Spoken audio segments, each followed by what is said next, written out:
Hello everyone, जय हिंद। आज हम बात करेंगे 19 जनवरी 2026 के करंट अफेयर को। उसके साथ साथ वीकली करंट अफेयर को लास्ट में हम डिस्कस करेंगे, तो लास्ट तक बने रहें। तो अगर आप मेरे चैनल पर पहली बार आए हैं तो do like share and subscribe my channel.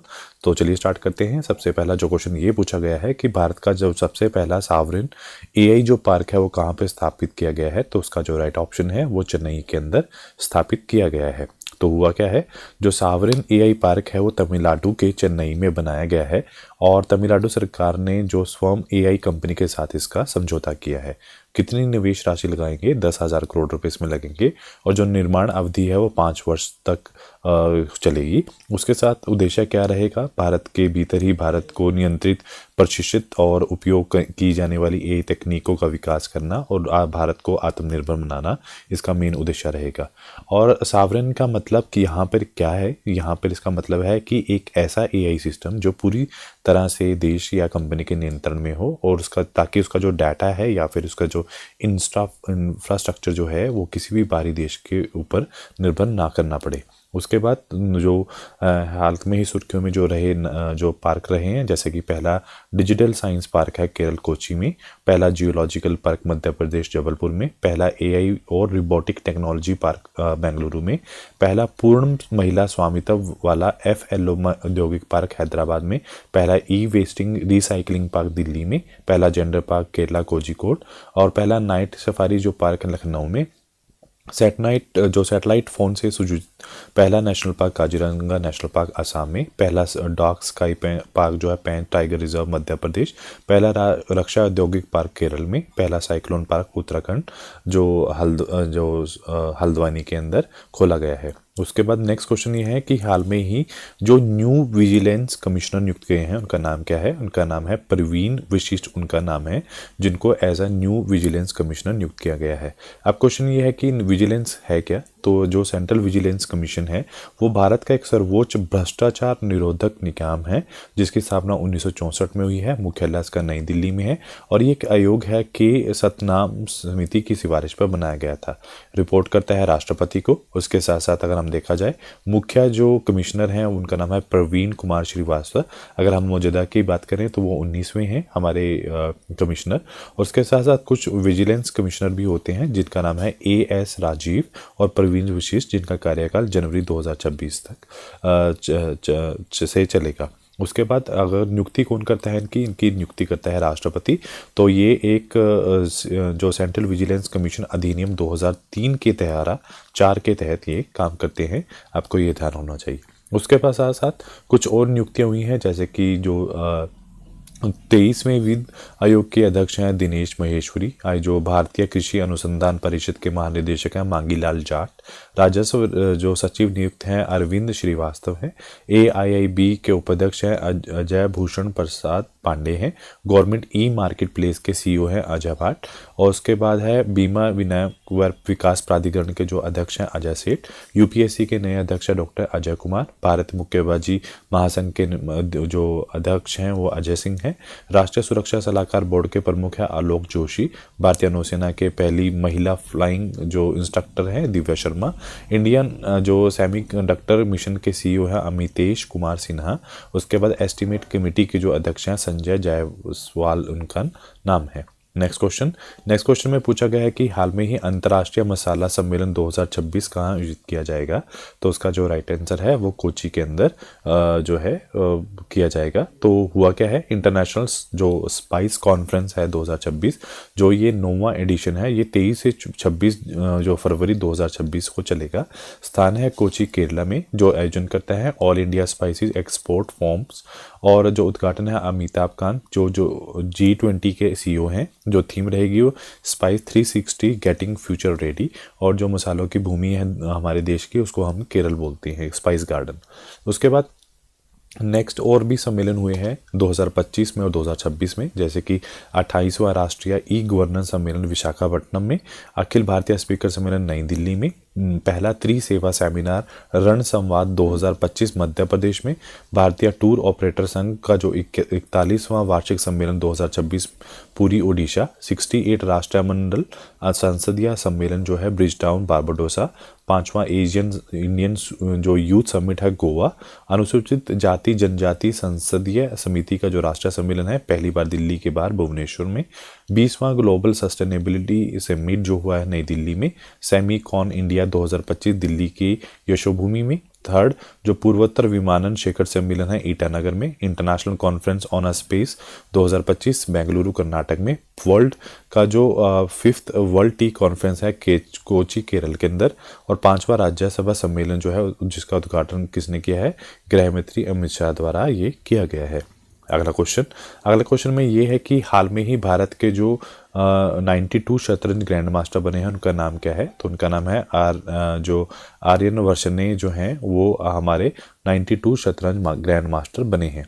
उसके साथ साथ कुछ फैक्ट्स को भी देखते हैं। भारत के जो पहले ग्रैंड मास्टर बने थे उनका नाम था विश्वानंद आनंद जो है, और उनका उपनाम लाइटिंग जो किड ऑफ इंडिया पुस्तक जो है उनकी माइंड मास्टर है। 1991 और 92 में राजीव जो गांधी खेल रत्न पुरस्कार पाने वाले जो पहले खिलाड़ी हैं। भारत का जो सबसे युवा जीएम की बात करें डी गुगे, और उसके बाद भारत की पहली जो ग्रैंड मास्टर है एस विजयलक्ष्मी। भारत की जो पहली जो अंतर्राष्ट्रीय ग्रैंड मास्टर बनी है कोनरू हम्पी। और अगर हम बात करें वर्ल्ड चेस डे की तो वो 20 जुलाई को मनाया जाता है। भारत में जो पहली बार चेस एकेडमी जो खोली गई है वो भुवनेश्वर में, और 46 फीडे चेस ओलंपियाड जो 2026 है ताशकंद उज्बेकिस्तान में आयोजित किया गया है।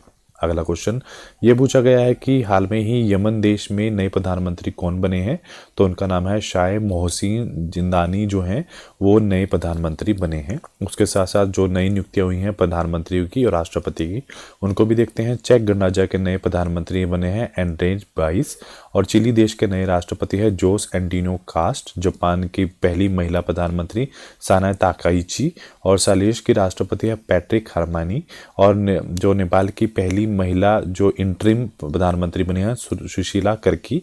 नॉर्वे की फिर से प्रधानमंत्री बने हैं जोनेस गैस्टोर, और फ्रांस के जो नई प्रधानमंत्री बने हैं सेबेस्टियन ल्यूकोनो, और गुयाना के राष्ट्रपति बनी हैं इरफान अली। थाईलैंड के नए जो प्रधानमंत्री बने हैं अनुतिन चन्नी विरकुल, और जमैका के नए प्रधानमंत्री हैं एंड्रयू होलनेस। लुथेनिया के जो नए प्रधानमंत्री बने हैं इनग्रांड शोमिनेते, और सूरीनाम के जो पहली महिला राष्ट्रपति बनी है जेनिफर गैलिंस सिम्स जो उनकी पहली महिला राष्ट्रपति बनी है। अगला क्वेश्चन, हाल में ही पुणे ग्रैंड जो टूर 2026 में के लिए किसे गुडविल एम्बेसडर नियुक्त किया गया है, तो उनका राइट आंसर है जो MS धोनी को किया गया है। तो अब इसमें होगा क्या, जो गुडविल एम्बेसडर है वो भारत के जो कप्तान रहे हैं पूर्व कप्तान MS धोनी को पुणे ग्रैंड टूर में ग्रैंड एम्बेसडर बनाया गया है। इसका महत्व है कि भारत की पहली UCI मतलब यूनियन साइक्लिस्ट इंटरनेशनल मान्यता प्राप्त multi stage professional road cycling race है। इसका जो आयोजन है 19 से 23 जनवरी 2026 में स्थान पुणे महाराष्ट्र में किया जाएगा। दूरी जो होगी ये 5 चरणों में होगी, 5 स्टेज में होगी, जिसकी कुल दूरी 437 किलोमीटर होगी। प्रतिभागी की बात करें इसमें देश विदेश के प्रोफेशनल साइकिलिस्ट हिस्सा लेंगे, और अगर हम बात करें आयोजक की, ये एक साइक्लिंग फेडरेशन ऑफ इंडिया के अंतर्गत आता है। अब क्वेश्चन ये है कि UCI क्या है। यह है यूनियन साइकिलिस्ट इंटरनेशनल, जो एक साइकिलिंग की ग्लोबल गवर्निंग बॉडी है, जो उसका जो कार्य है अंतर्राष्ट्रीय साइकिलिंग है, जिसकी स्थापना 1900 में हुई है, और जो मुख्यालय है स्विट्जरलैंड में इसका मुख्यालय स्थित है। उसके बाद अगर हम बात करें कुछ और ग्रैंड एम्बेसडर की, जैसे कि इंडियन गोल्फ प्रीमियम लीग के युवराज सिंह है, झारखंड टूरिज्म के MS धोनी है, और ऑस्ट्रेलिया पटन अभियान के हैं सारा तेंदुलकर, और जोमेटो की शाहरुख खान है, और ओडिशा हैंडलूम की माधुरी दीक्षित है।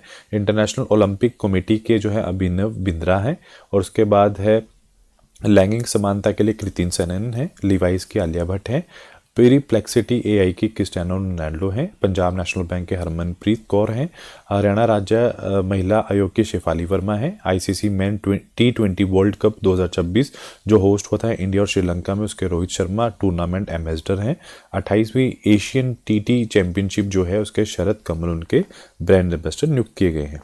अगला क्वेश्चन ये है कि हाल में ही जो सिकल सेल एनीमिया है ये एक बीमारी है जो माँ बाप से बच्चों में भी चली जाती है।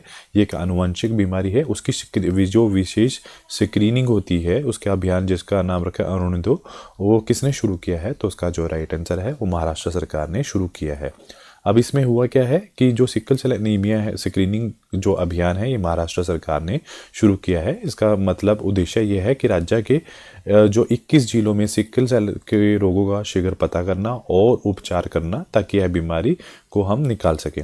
अब क्वेश्चन ये है कि सिकल सेल जो एनीमिया उन्मूलन मिशन है इसकी जो शुरुआत है जुलाई 2023 में की गई। किसके द्वारा? प्रधानमंत्री नरेंद्र मोदी द्वारा। कहाँ पर? मध्य प्रदेश के शाहडोल जिले में की गई। और इसका जो लक्ष्य है वर्ष 2047 तक भारत में इस बीमारी को पूरी तरह से समाप्त करना इसका मोटो रहेगा। उसके बाद नेक्स्ट जो हाल में ही जो महाराष्ट्र जो जिसकी वजह से सुर्खियों में रहा है उसको भी देखते हैं। एक बार महाराष्ट्र पे हम नज़र डालते हैं। कोणक रेलवे का मुख्यालय नवी मुंबई में किसानों की सहायता के लिए महाविस्तार AI ऐप और डिजिटल शेतीशाला जो ऐप लॉन्च की गई है महाराष्ट्र में। मारुति चितपल्ली पर्यावरण जो वाइल्ड लाइफ जो कंजर्वेशन के लिए प्रसिद्ध है, जिन्हें अरुण ऋषि भी कहा जाता है, उनको 2025 में पद्मश्री मिला है। ये भी महाराष्ट्र से हैं। रिलायंस इंफ्रा और डॉल एविएशन फॉल्कन 2000 में बिजनेस जेट का जो निर्माण करेगी नागपुर में। उसके बाद एस्टीमेट कमेटी का जो राष्ट्रीय सम्मेलन हुआ मुंबई में। मुंबई के पुराने कॉर्न ब्रिज का नाम बदलकर सिंदूर ब्रिज। महाराष्ट्र में गणेश उत्सव जो है, गणेश का जो उत्सव है भगवान गणेश का, उसको राज्य उत्सव घोषित किया गया है। देश का जो प्रथम भारतीय रचनात्मक प्रौद्योगिक जो संस्थान है मुंबई में खोला जाएगा।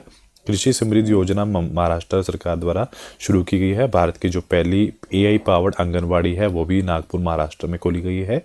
7 अगस्त को MS स्वामीनाथन की जयंती को सतत विकास दिवस के रूप में मनाने की घोषणा भी महाराष्ट्र सरकार ने की है।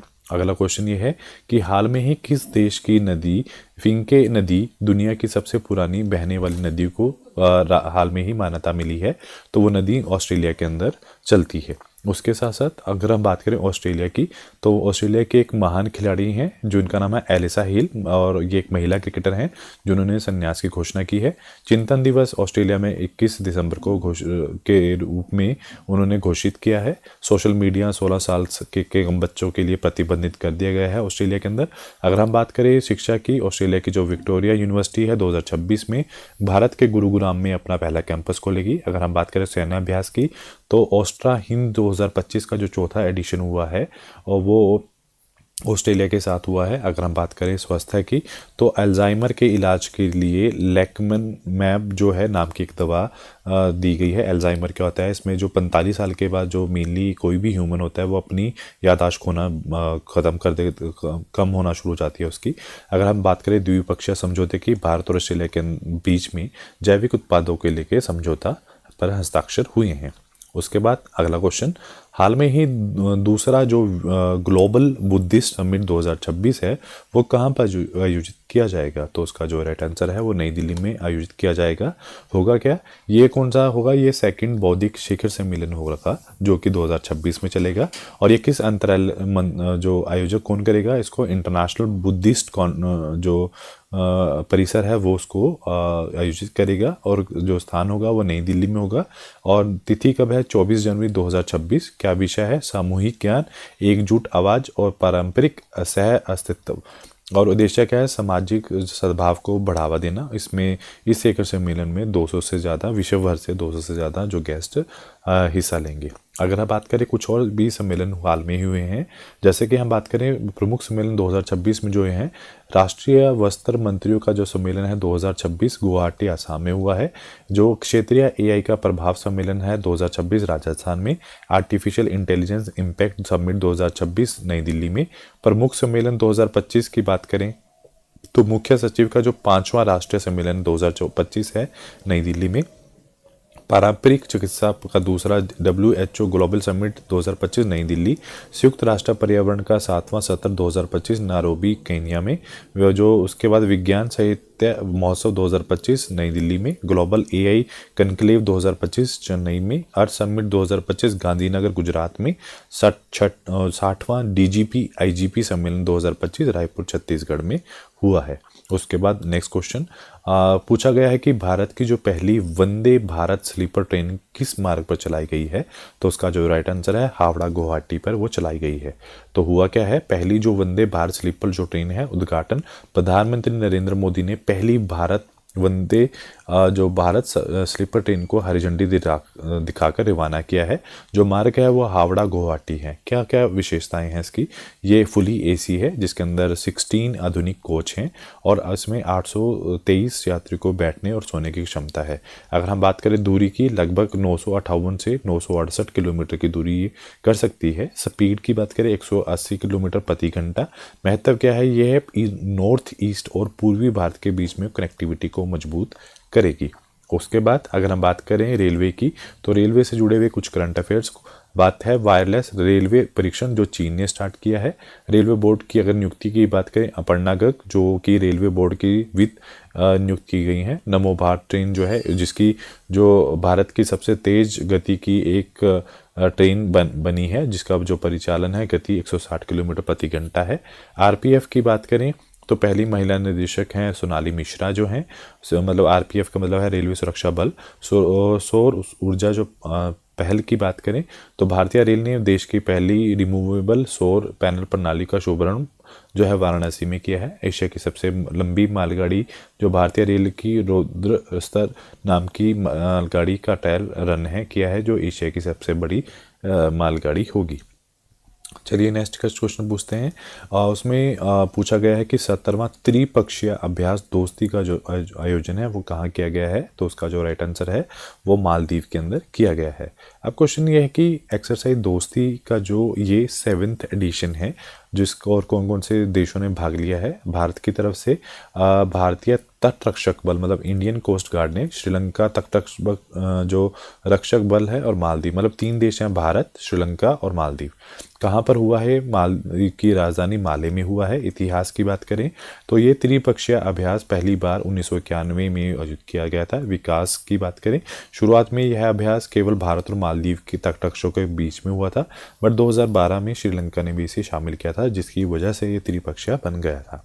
उसके बाद कुछ और भी एक्सरसाइज हुई हैं, जैसे कि एक था भारत और मालदीव में डेजर्ट साइक्लोन जो है भारत और यूएई के अंदर, एक्वेरिन जो है भारत और मालदीव, उसके बाद है हरिमाऊ शक्ति जो भारत और मलेशिया, गरुड़ शक्ति भारत और इंडोनेशिया, सूर्य किरण भारत और नेपाल, मित्र शक्ति भारत और श्रीलंका, अजय वॉरियर जो हैं भारत और यूनाइटेड किंगडम, गरुड़ जो है भारत और फ्रांस, उसके बाद है विनबैक्स भारत और वियतनाम के अंदर हुई है।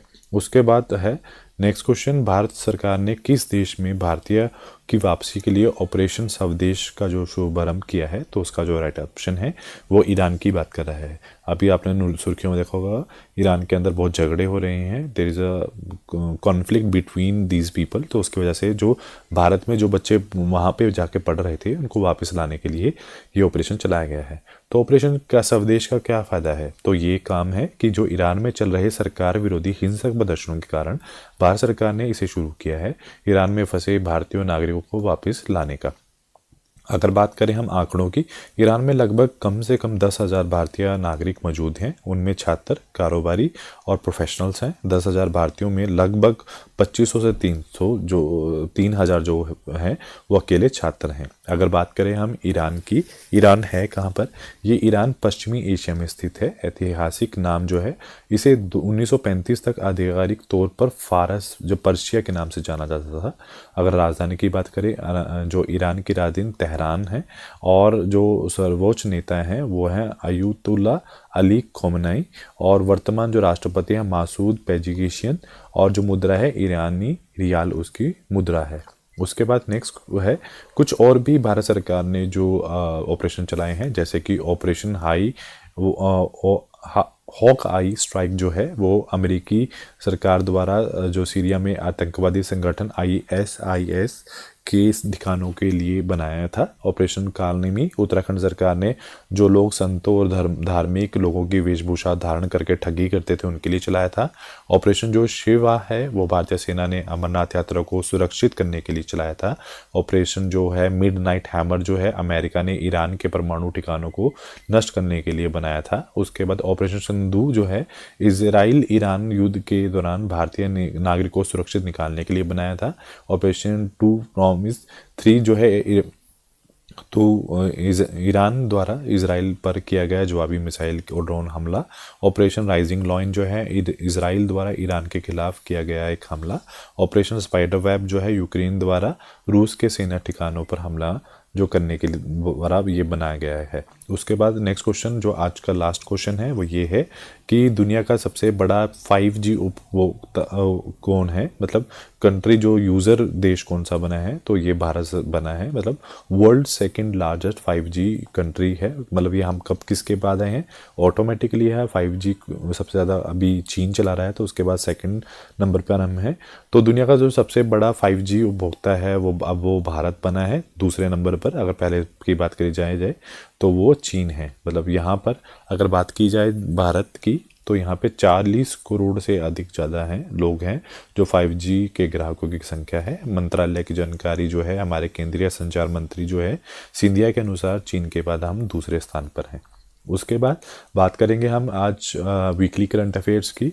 तो केरला में जो अरलम वन्यजीव अभयारण्य है उसका नाम बदलकर अरलम तितली अभयारण्य कर दिया गया है।